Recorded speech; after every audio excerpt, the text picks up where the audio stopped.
Hello everyone, from Hemmingford, Quebec. I'm David Smith, Data Smith on Lichess, and welcome to more of the Hemmingford Chess Club's online chess content. Today's video is brought to you by the pawn on c6. We appreciate the support from a pawn that's backwards, vulnerable, and all too often bullied by the white rooks. So if we take a quick look at the pairing sheet this week, we see that round 4 is well underway, most of the games either having already been played or scheduled for the next couple of days. So far, not a single default in this tournament, no withdrawals, so this as a organizer is a really good bit of news. I've added one little improvement to the pairing sheet. In the top left corner here, you can see there's now a link to a UTC to local time converter.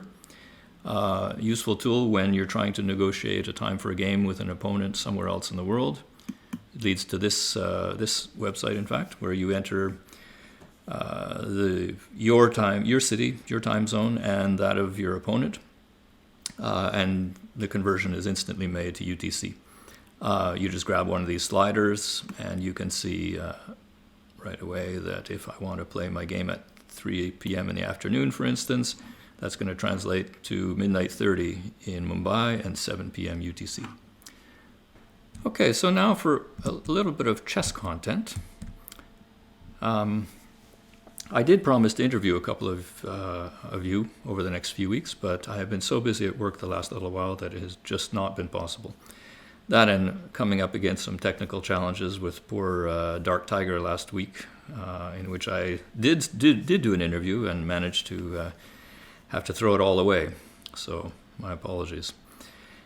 We will look at a couple of quick positions here, all king and pawn endgames, in which the theme is patience.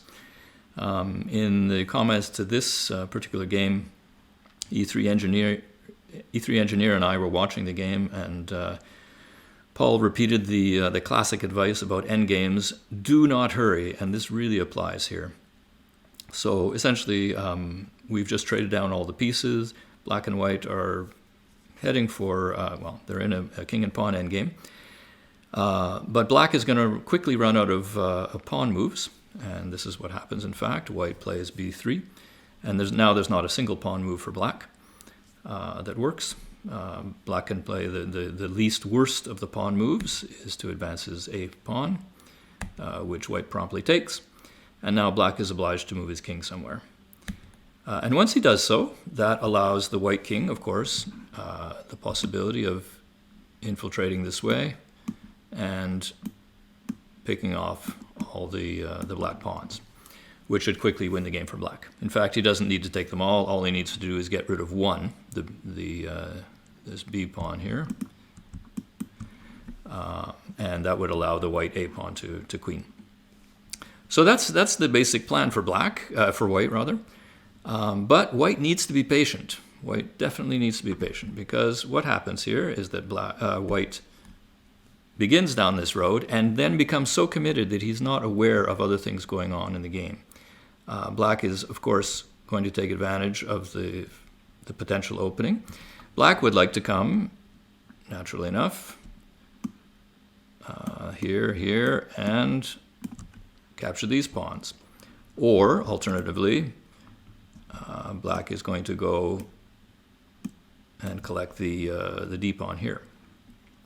So far so good, and white cannot stop black from doing this if he wants to collect these the queenside pawns, but white can slow black down. So in fact, the correct move at this point is to simply step back 1 second, forces black to back up, then carry on with this plan to collect these pawns. And now black has, yes, he can come down through here, well, this way and then this way, or this way. But it's going to take him, 3 moves each to be able to reach one of the white pawns. And in the meantime, white is going to collect the black ones. So, in fact, in the game, white carried on with this plan regardless of black's moves, and ended up in a situation where his advantage disappears. This position the engine calls perfectly even. And in fact, in subsequent play, there's a couple of pawn races. The game is actually worth taking a look at. This is Hodjon versus Treviso, in which the players traded queens 3 times in the game because they ended up promoting twice. All right, another example for patience in the endgame. This comes out of the game that I was playing with Yoa. Yoa with the white pieces, me with the black. We basically are trading down to a king and pawn game. Both kings, of course, want to get towards the center.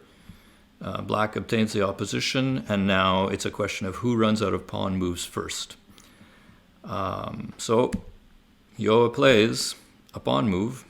In fact, he plays 2 pawn moves because white could play a single step forward and then a second step forward.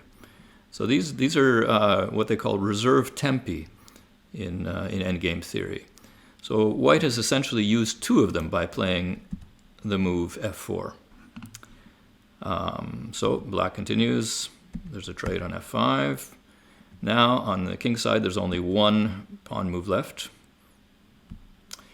And here we see another case of this, and you see the engine's calling this a blunder. In fact, yes, this is the losing move in this game. Because what's happening is that white has used 2 of his reserve tempi, and he's going to run out of pawn moves very, very quickly. So black plays this, which essentially freezes the pawn on h4.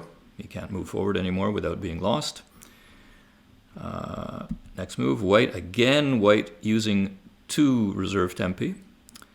And here, the game would be drawn if black played b5, because then white would simply play this, and nobody can make any progress.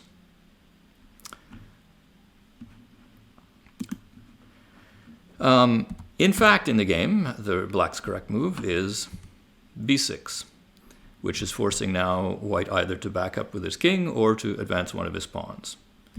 So he advances the pawn here, and black simply, by capturing, wins this game. White's obliged to recapture, and black moves over and is going to capture the pawn, and the rest is pretty much a matter of technique. Third example of patience. This comes from the same Hodjon versus Treviso game that we saw earlier. This is the 3rd set of queens finally coming off.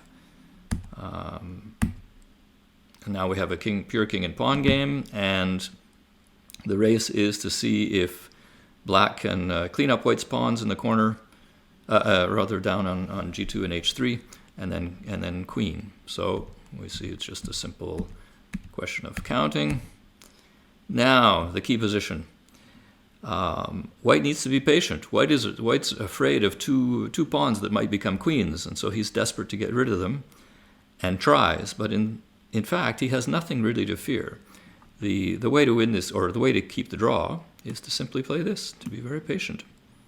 And then black essentially now is essentially imprisoned against the side of the board. Black's only legal move is this, in fact. White continues like this to f2, and if black goes to h1, white plays to f1. If, on the other hand, black goes to h3, white plays to f3, and the position will repeat, and this is a draw. So, just my advice for the week, my advice for king and pawn endings: be patient. Take your time. Thanks, everybody, and we'll see you all on Thursday night.